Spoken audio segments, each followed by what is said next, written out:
Welcome to Kings of Kimuras, your one-stop podcast for everything from mats to the stars. Join us as we dive into the heart of Brazilian Jiu-Jitsu, explore the thrills of MMA, and groove to the beats of music.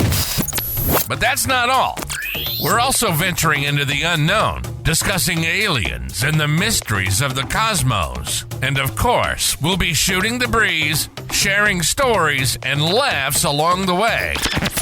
Get ready for a wild ride from a universe of topics. Strap in and prepare to explore the world of BJJ, MMA, music, aliens, and more.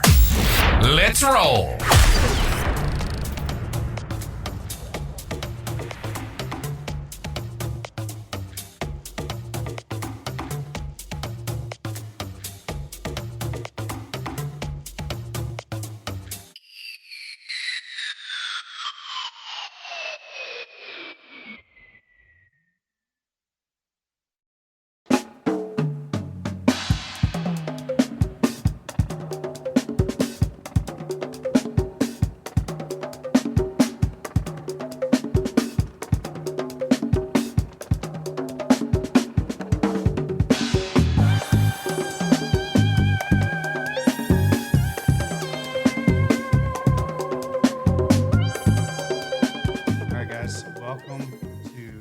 Episode 2 of the Kings of Kimuras podcast.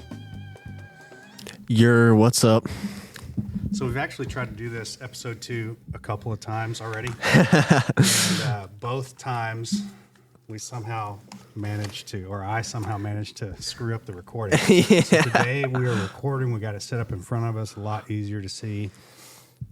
So we were talking about a lot of stuff in jiu-jitsu, obviously.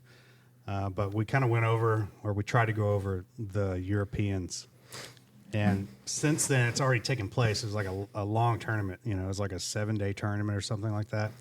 Black belts just went for the first time this morning.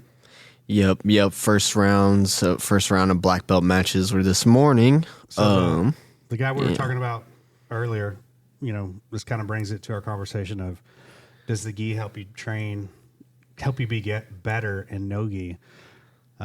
Is Elijah Dorsey. Elijah Dorsey, yeah. He just won West Coast Trials, a no-gi tournament, obviously.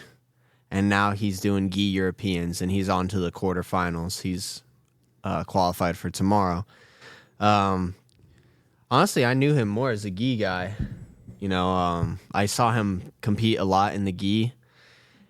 And to see him in his first ever trials, like the first time I had ever seen him do a no-gi tournament, he goes out and wins it. I think that just is a testament to, if you know how jiu-jitsu works, it doesn't matter if you have the gi or no-gi, you should be able to apply what you know and find ways to win matches. You know, I think if you do a lot of no-gi and then you put on a gi again, you obviously are going to do more no-gi things. But if you kind of understand, you know, the way the body works, mechanics, wedges, all that, the gi just kind of helps you out, you know? Yeah, I think the biggest complaint that people have, though, about doing the gi is the grips and obviously, like, the lack of leg locks, you know? Yeah, which I think it's, heel hook. Me personally, I think it's good to understand both because you at least want to be proficient in both. Both are grappling, you know? Like, obviously, I think that being a gym owner, it's important to be able to do both. You know, you don't have to be an expert in either one, but to be able to do both is, you know, important. Yeah, absolutely. And I think at least knowing how, like, some of the more tricky things in the gi work, you know, like lasso and like worm guard. I know for me, when I was trying to compete more in the gi as a purple belt, blue belt, always the most annoying thing for me was clearing lasso and clearing lapel guards and pants grips as well. Like, those were kind of like the main things that I struggled with. And honestly, doing a lot more no-gi, I think I would approach getting rid of those grips a little bit different than what I was doing before. Like with the worm grip, once they weave that leg inside the lapel, it's like super hard to get out of and just break the grip. You almost have to like step your leg up and out and then just kind of like have their leg inside your lapel and pass like that. Yeah, it's like when we're training no-gi, you don't let somebody hold onto your head, but the guys in the gi kind of get used to allowing a guy have one hand in the collar, where I feel like in no-gi, if you let somebody hang on your head, they're going to put a lot of weight on you. In the gi, you can kind of not worry about that so much, but you have to worry about that secondary hand, is it going to come in for the cross-collar choke or whatever. But if you use that mindset of if somebody makes a grip, I just break it or I remove it, both of those work well in gi or no gi. And that's how you shut down any of those lapel guards or, any type of guard that is going to tie you up where you can't move. And that's the whole point of any of those lapel positions. Boom. Just get off of me, dude, please. So, obviously we both kind of agree on that, training in the gi is good. I've been training now for 15 years, and the way that my jiu-jitsu started was training no-gi first, and then I got involved in the gi. And then the more I trained in the gi, the more I wanted to go back to no-gi. Yeah, and absolutely. Still, I would say I'm probably 90-10 on the amount of time that I train no-gi to gi. But there's still some times that I train it, and I feel like it's really good to kind of slow things down and have an understanding of, positional control instead of that steady flow that happens a lot of times in no-gi. Yeah, absolutely. You can really focus on your base and your pressure in the gi. A prime example obviously is Lucas Lepre. Yeah. And he's aggressive, but he's very precise. And that's his whole, thing with his jiu-jitsu is how precise he is with every movement. Yeah. And he's carried that same precision over to no-gi as well. He beat Lachlan Giles pretty good. I think it was 2019 ADCC. He pretty much dominated that whole match. It's a pretty bad style. Was it 2019? I didn't even think he was in the Lachlan. Yeah. Well, Lachlan was in 2019 because that's when he won the bronze medal. Yeah, Lucas Lepre was in that one. I'm pretty sure, but he didn't podium. I'm sure. I think he lost to Dante, and then he lost the bronze medal match. I want to say. I'm not exactly sure, but he handled Lachlan pretty well just because he shut down the leg entanglements, right? Yeah, controlled the hips, and that's how you shut down any of those guys that are really good at leg locking. Yeah. Don't ever take your hands off their feet until you get behind them where you can choke them. Yeah, give me your back, dude. Looks like Mika made it through to the second day as well. No surprise, he's going to fight Tariq on day 2. That's pretty exciting matchup there. Yeah, we'll see what strategy Tarek comes in with. Because the thing with a guy like Mika is what do you try on him exactly? Do you just try and you basically just have to play your A game, the game that you would play against anybody of that skill level. Yeah. You can't really change it up too much, but I think some of these guys have to be realistic that their style doesn't match up well with a style like Mika, where he can pretty much do everything to an extremely high level. Yeah. He can pass, he can play guard, he can wrestle. Now his girlfriend she's a legit she's won wrestler, literally everything, and she's not even. I think she just turned 20. Yeah. What? And she's already a multiple-time world champ. So he's definitely learning a lot of wrestling from her. And I wonder though if how does the testing, because we all know Mika got popped over a year ago, right? This is his first major event back in IBJJF. Do they test in Europe?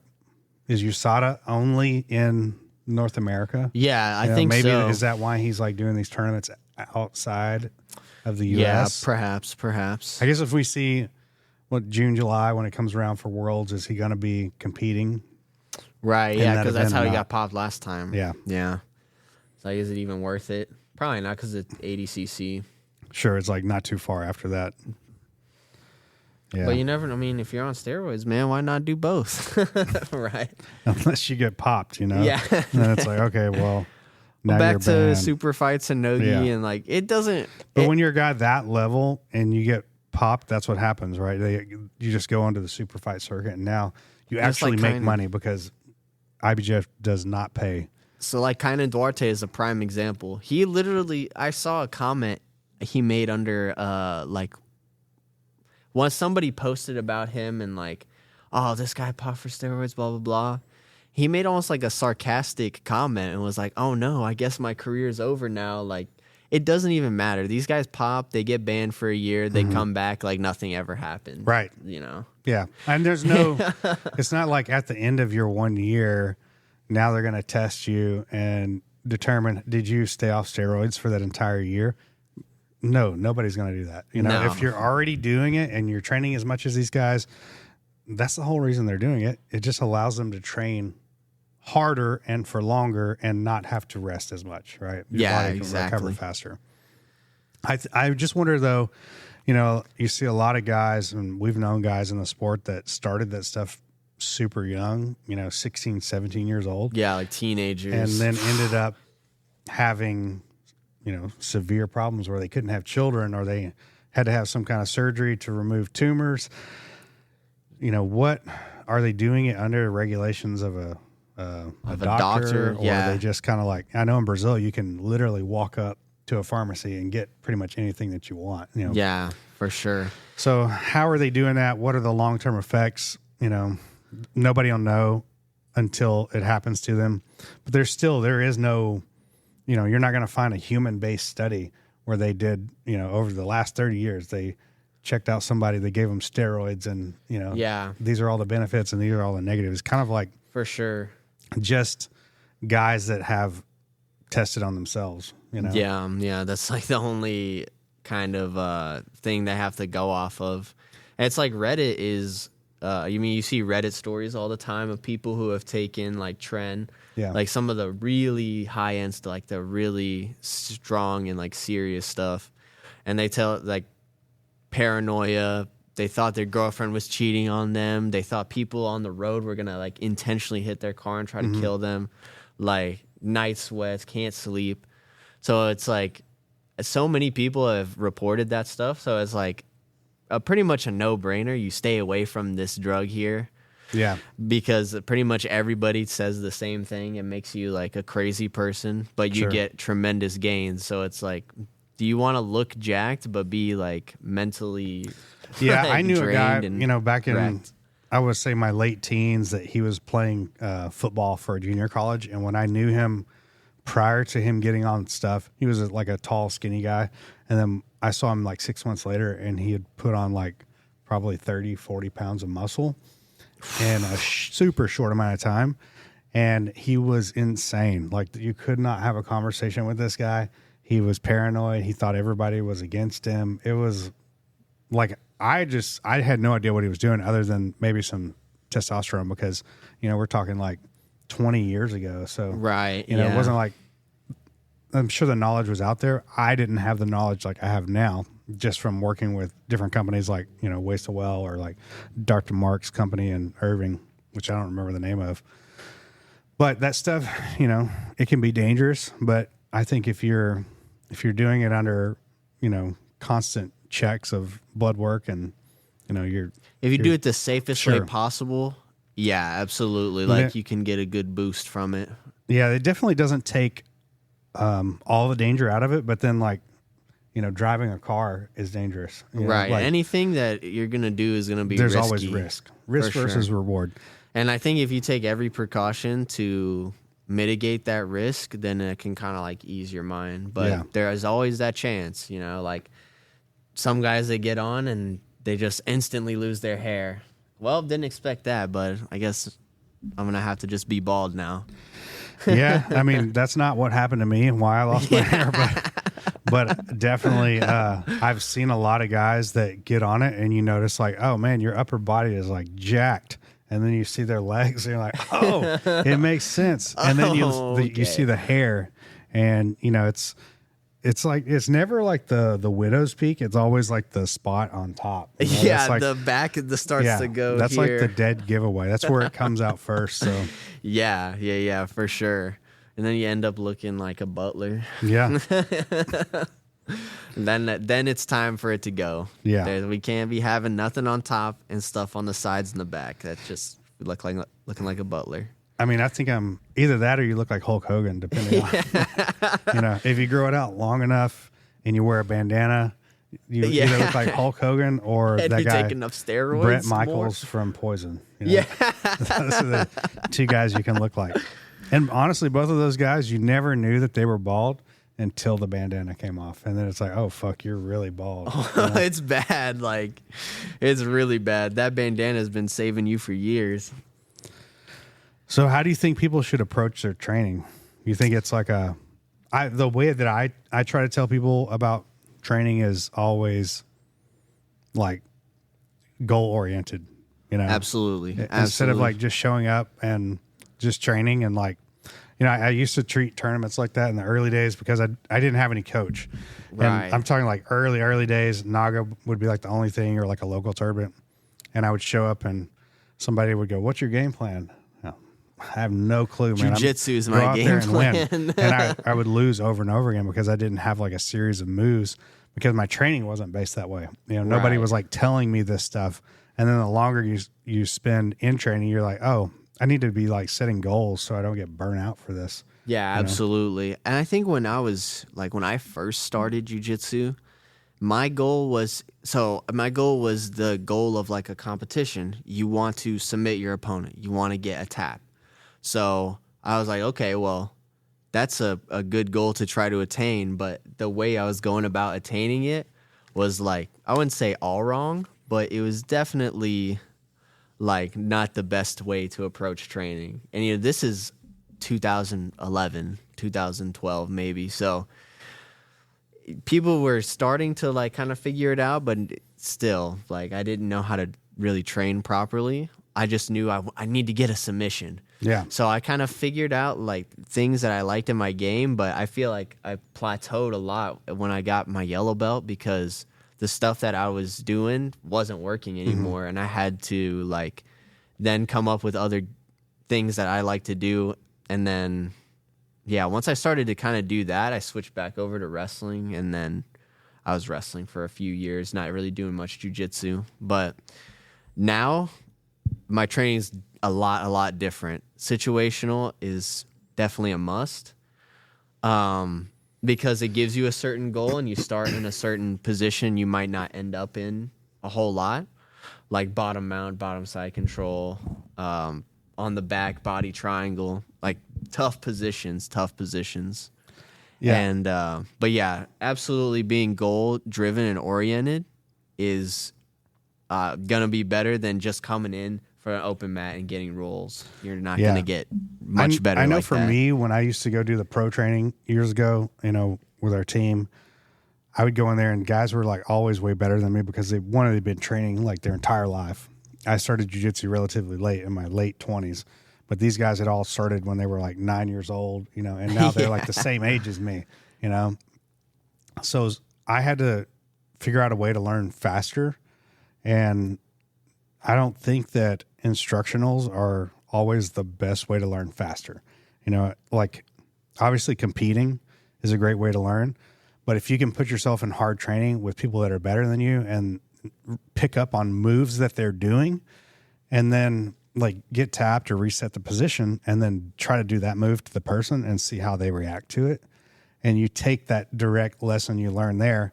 So the next time they're doing it to you, you know how to counter, or at least how they would counter that particular move. For sure, yeah. It's a good way to pick up skills fast instead of like getting tapped out 15 times by the same thing. Yeah.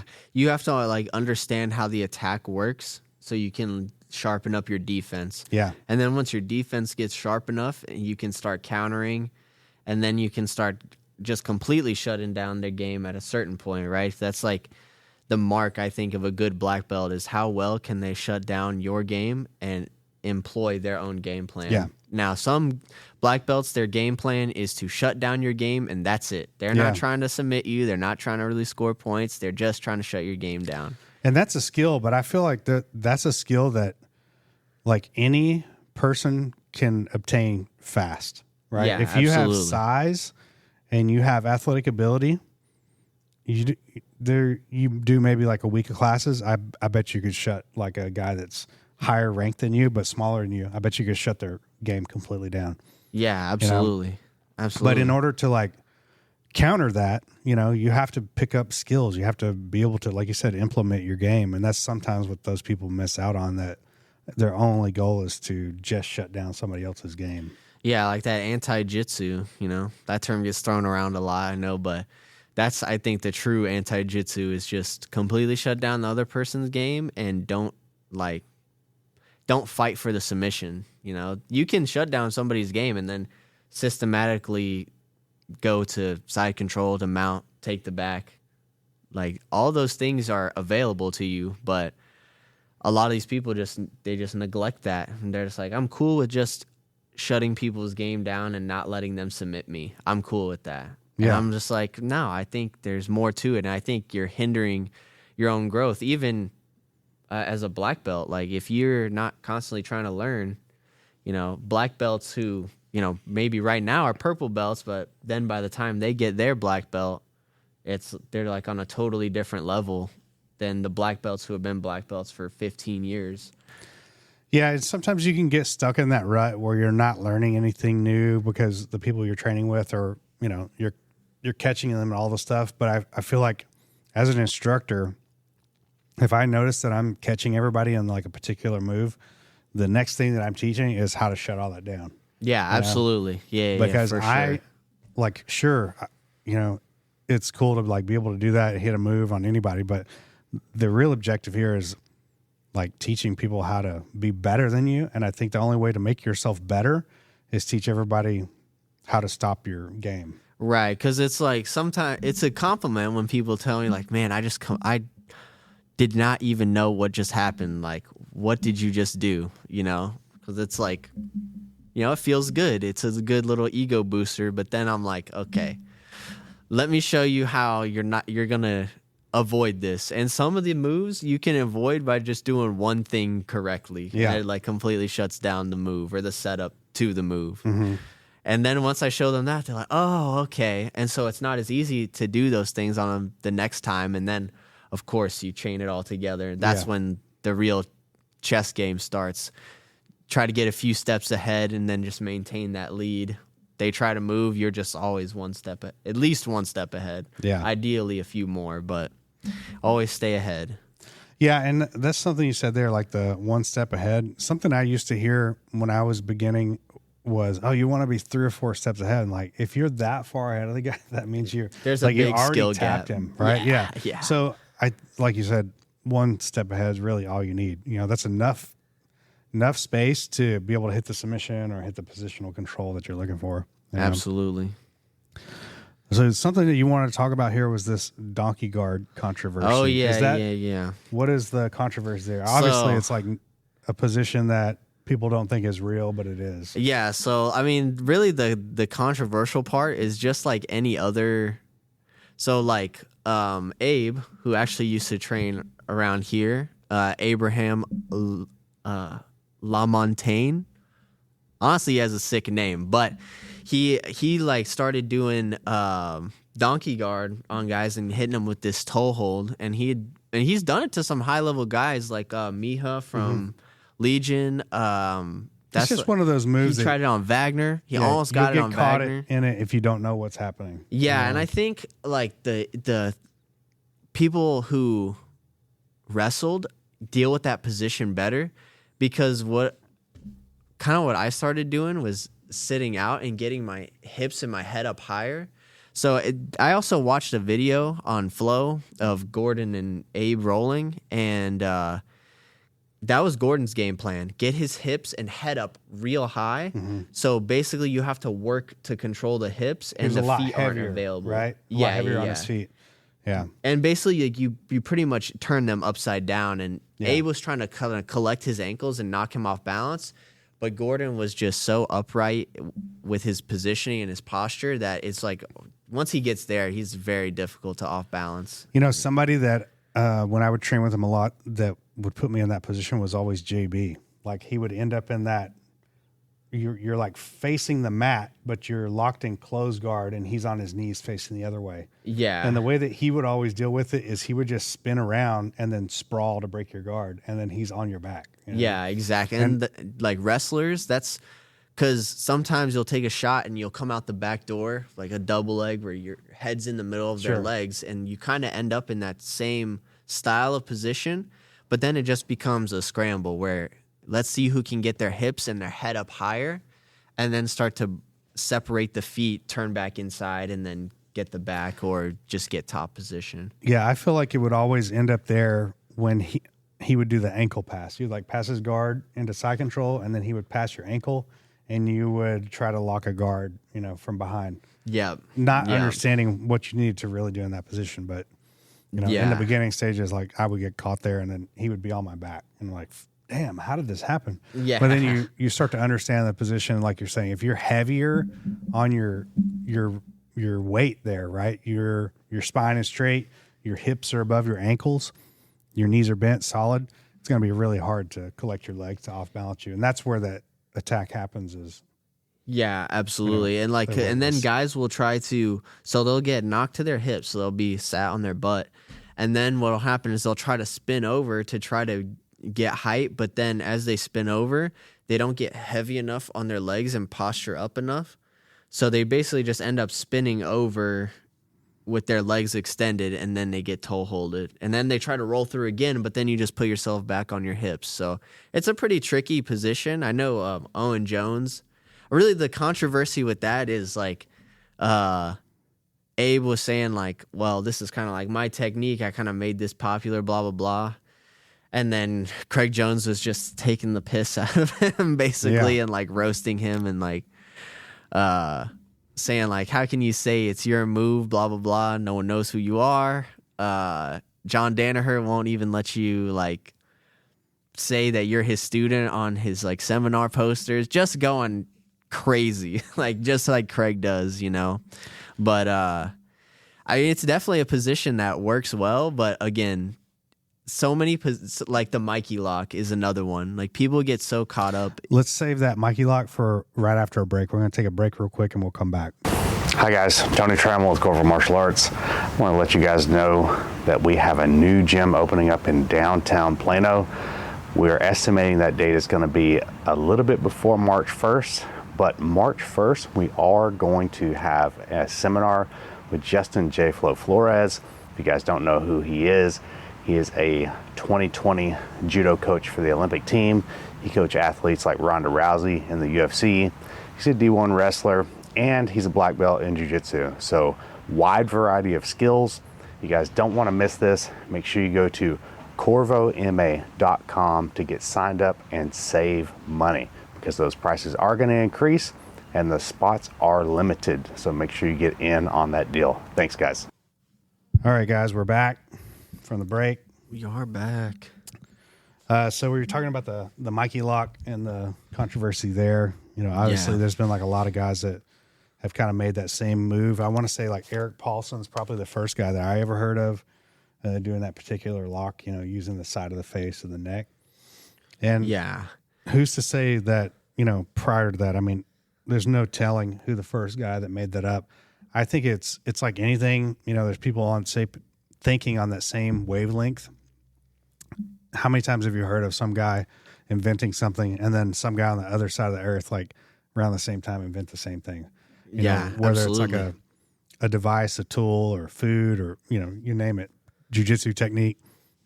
I mean, it's just the way that it is, honestly. Like it's a good chance somebody else is doing very similar to what you're doing at the same time. Yeah, absolutely. And like, yeah, I mean, I've like done some moves like the like duck under that I do. I think is kind of unique, like where I change levels on both. Like I don't hit a knee. Like I just sit to my butt or sit to my heels basically, and I just pop up behind him. Like, I think that's a unique way to do a duck under. Yeah. But I don't think my ego is big enough for me to call it like, oh, let's Your call it the move. Ramos duck under. Like, Yeah. bro, come on, dude. Yeah, I think that's a good thing to do. Obviously, if you're trying to brand yourself, you're trying to sell DVDs or downloads, and that's honestly what most of those guys are doing, right? They're like rebranding somebody else's stuff into Dude, their I own. do that all the time, man. I mean, It's yeah. the best stuff is out there. Well, look at how many guys at the highest level. I won't name any names, but there's an instructor that will release a DVD. It'll be named one thing, and then his top student releases something like identical to it right after that with a different name. yeah. And it's what they're doing, man. This is like the reality of it. This is big business. People are making 6-7 figures a year off of Off of downloads. instructionals. Yeah, absolutely. And they're winning. These guys are at the top level. They're winning. So people want to learn their techniques. But I think it's you can learn the techniques, but applying them the same way that somebody that's naturally talented or obviously works very hard too is something completely different. Absolutely. Some like dad with 3 kids that trains 2 or 3 times a week. It doesn't matter how many thousands of dollars you spend on instructionals. If you're not training 7 days a week, twice a day, using Mexican supplements, you're probably not going to be as good as somebody that is doing all that. That's just the reality of it. And yeah, absolutely. You have to be okay with that. Yeah, most definitely. And it's like we were talking about before with the goals thing, I know I have certain goals and aspirations and things like that. And I know that somebody else who comes in who, like you said, might have a life outside of jiu-jitsu. They have another job. They might have like a really tedious job too, like being a doctor or a nurse or something like that. And they come in and train. They're obviously going to have very different goals than somebody like me who has a lot of time to train and get ready for tournaments and also teach as well. Like that's a big part of being a professional jiu-jitsu athlete, I think, is teaching almost as much as you're training, maybe a little less, especially if you're trying to focus more on competition, but that's where you're going to make a lot of money. I think Tom DeBlas was the first person I ever heard talk about actually making money in jiu-jitsu. He's like, man, as a competitor, most of you guys, you're not Gordon Ryan. You're not Craig Jones. You're not these guys who can compete and might make money off competing. Like, you're going to end up having to teach probably if you want to make any kind of money in the sport. So, and look how many of those guys that are high-level competitors and they're broke. You know? Absolutely. Or there plenty of them out Sure, they're there. making money on like DVD sales or seminars or something, but the second that they like fall off of the competition circuit, the chances of them making income from jiu-jitsu are almost zero. Right, because they don't have most of those guys are like traveling around. Like their hustle is traveling around doing seminars, doing privates, but they don't have any like students, as opposed to like here where this is where we train at. We're here all the time. Like you and me and the other coaches, we're here all the time. We're willing and honestly very happy to come in and help everybody get better. And I feel like a lot of these people, they go and teach, they do it for the money, and then they just like dip out, Yeah, I've had an instructor that worked for me before. This is a long time ago. That would pull up, sit in the car, wait until like 2 minutes before class, get out of the car wearing the gi, come in, teach the class, not train with anybody. As soon as the class time is over, boom, back in the car and out.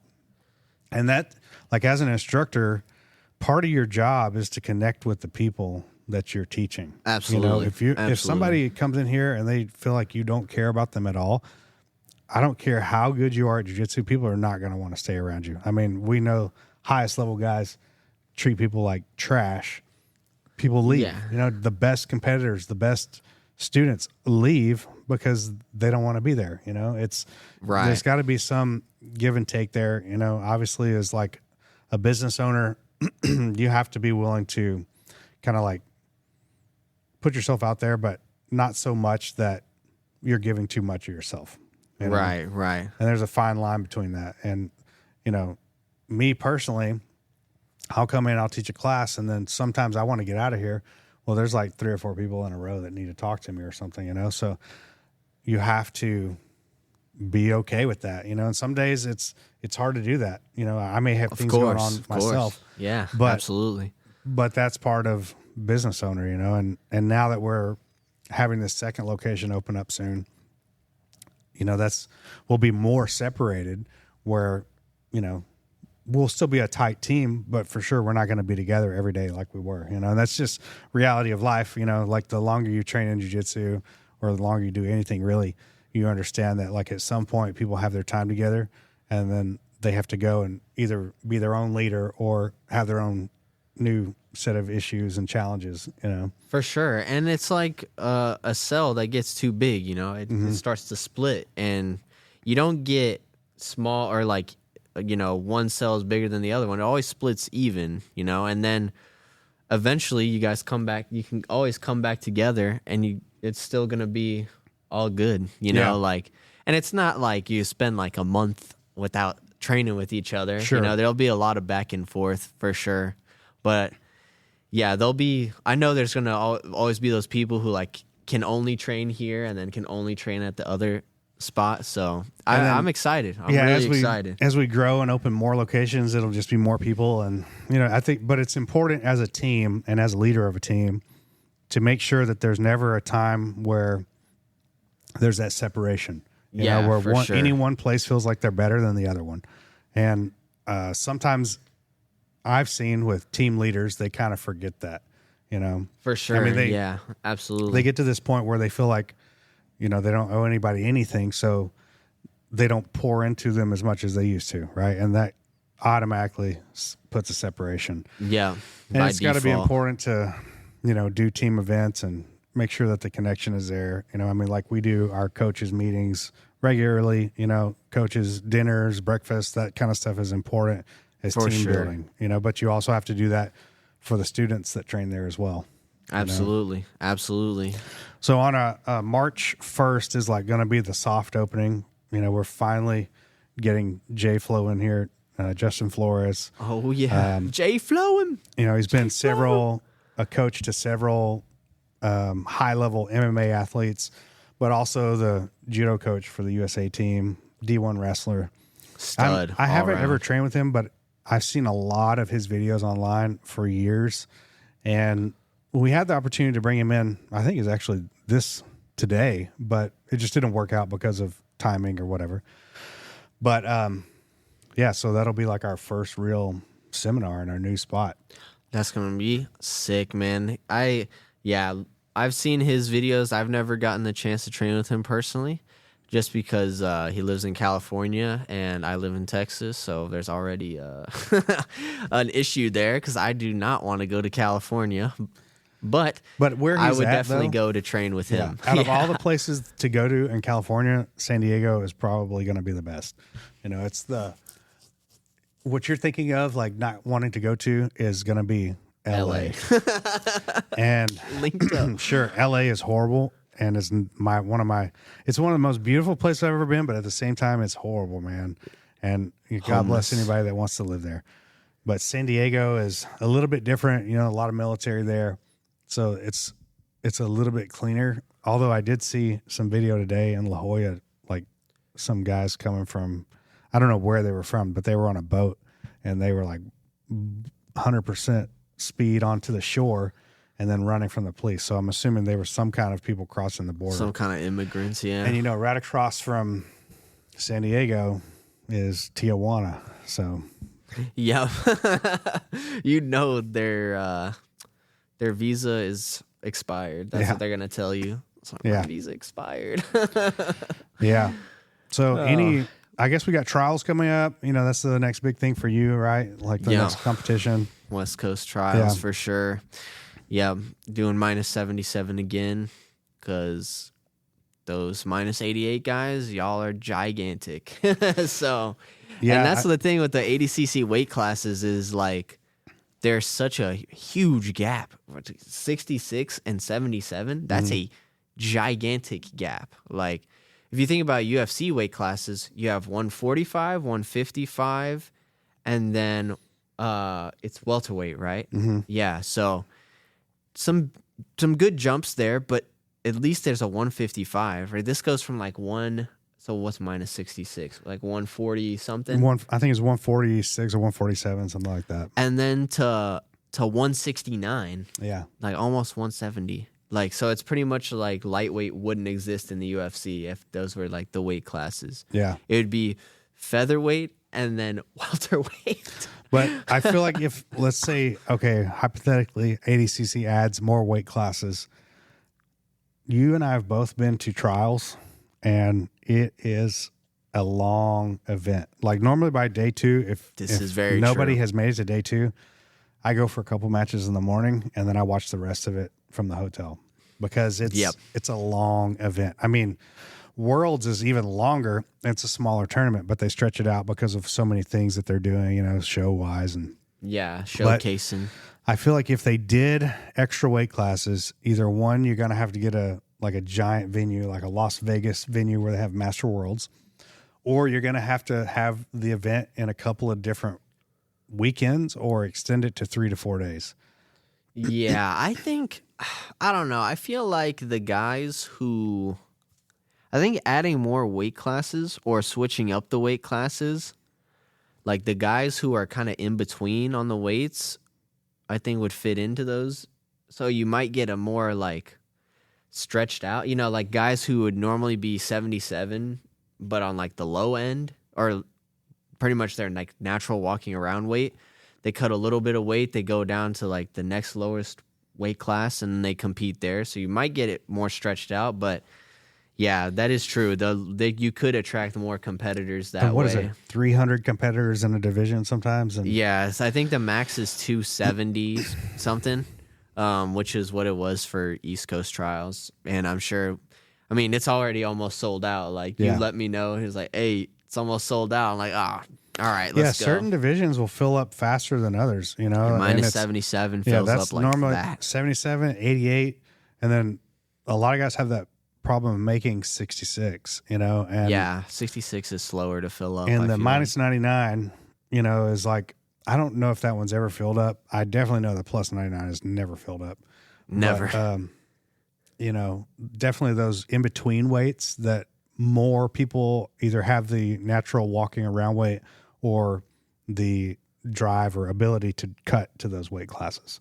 That's where you see it fill up first. And it's really the same kind of way with, you know, you look at any IBJJF. Obviously, there's way more weight classes with them, but a lot of those weight classes will, you know, 64 people or whatever their like maximum number of people is in some of those divisions. Maybe I'm wrong on that, but I know that that's like the most I've ever some seen. Some of those middle, like 60s. There'll be like 4 different brackets, right? Yeah. And those middle weight classes are the ones that fill up the fastest. Yep, right where I'm at. Yeah. Unfortunately, I was not born 6'6" and 200 plus pounds. I'm right there in the middle. Yeah. I'm not like Jared. He's like what, 6'9"? I want to say he's like 6'8". But anytime we go to these tournaments, and Big Dan and Luke Griffith have both been like looking up at him. They're like, what? Yeah, this he just kid needs, is and he's so young tall. too. The guy needs to, I would say, you know, and I have said this to him, you need to take your weight training and your stretching and your food intake serious. And that's, you're so physically gifted. But the thing is you have that length and that height. And if you like neglect stretching or like mobility or strength training, like gravity's gonna like pull you down, you know, like with taller guys, you see they like kind of end up getting hunched over like this because their muscles aren't strong enough to pull their spine into alignment. well, and you think about how many doorways he has to duck under. So like naturally your body starts to like want to go down. Right. But I have seen, you know, we had a guy come back that they actually started training together at another gym, and they came here, and the guy's gone for, I don't know, 6 months or something. And I was watching the training this week, And Jared is like mopping the floor with this dude. You know, like every time they're in a positional exchange, Jared ends up in the better position. And I think that's a great thing for him. I don't even know if he recognized that. I know as a beginner, sometimes that's difficult to do, but For sure. I've had conversations with him where he feels like he's not getting better, and that's every person. But I can promise you the reason you don't feel like you're getting better, there's only 2 reasons for that. One is because you're either not showing up in training, and the second one is you're showing up in training, but so is everybody else. You know, Yeah. like every exactly. every time somebody sees you get a promotion, or you catch a submission, or you hit a sweep on somebody, that person registers that, and they're like, okay, I'm about to dial my game up. So automatically you start to feel like, man, I'm like not progressing. Like, no, you are, but everybody else is too. Yeah, everybody else who's showing up with a goal in mind for training is going to end up getting better, you know? Like, especially the people you see all the time. And then, like you were saying, the people who come in, maybe you guys started at the same time, but they take a couple months off, but you've been in here consistent like Jared has been, and he's just now dominating like in every exchange, you know, in that very short period of time makes a huge difference. Like sometimes when you come in and you train so much, like time just kind of flies by, you know. I don't even realize I'm here at the gym for a couple hours and I'm like, man, it didn't even feel like it. Yeah. Like I'm ready to do it again tomorrow type of deal. So yeah, and then once you like get into that flow state, and also it's, you know, after training for a while, you kind of get into that flow of training. Like you kind of understand how to train, and you come in with certain goals, and it just feels effortless at a certain point, you know. But the guy that doesn't set those goals or doesn't understand that will always be like, man, everybody is so much better than me. Yeah, And absolutely. you have to set that goal, like what we were talking about earlier. Have to set a goal in training, whether it's you're the guy that's, you know, let's say you're rolling with somebody that's 100 pounds lighter than you and a beginner. Hey, this whole roll, all I'm working on is my arm bars or whatever. If you're rolling up with somebody that's way bigger than you, more skilled than you, the whole goal should be, okay, don't get tapped, or don't get tapped multiple times, right? Right. And you can Try to that goal fight can back. Sure. That goal can be modified in the moment, you know? Yeah, like let's absolutely. say my whole goal is like, if I'm rolling with somebody more skilled than me, if I'm like, okay, my goal is don't get swept. Then they sweep you. Okay, my goal is don't get caught in that sweep again, you know? And I feel like even setting that mental goal in the middle of the round will help you from being discouraged. Yeah, Because for sure. I know I've trained with many people, and you do something to them, and you know, some people don't make it audible, you know, but it's clear when you do something that you just like defeated them mentally, you know, and they're already quitting. And for me, I don't know if I've ever like exhibited that. I don't feel like anytime I train with you, it's ever been that way. Right. And I don't know if, you know, that's just how I am, or I don't remember like ever developing that particular skill of like not getting discouraged during training. But I've never really felt like, you know, somebody does something to me, like, okay, fuck, you got me, you know, like, let's go back. We'll do it again. Yeah, for sure. Because it's just training, right? That's kind of like the whole point, right? Is to expose those own holes in your game and, you know, experiment and try stuff out and fail a bunch of times. Sometimes I'll show a technique that's a little more advanced, you know, takes a little more time to set up or whatnot, requires a little more control. I go, look, if you invest in this, meaning you try these moves out in training and you keep mess them up over and over and over again, because each time you mess it up, you should be ideally correcting that mistake for the next time. Mm-hmm. So then it just gets tighter and tighter and tighter. And then over time, that might end up being a staple in your game, where I know like close guard armbar, when I first started training when I was real young, was really hard for me to grasp for some reason.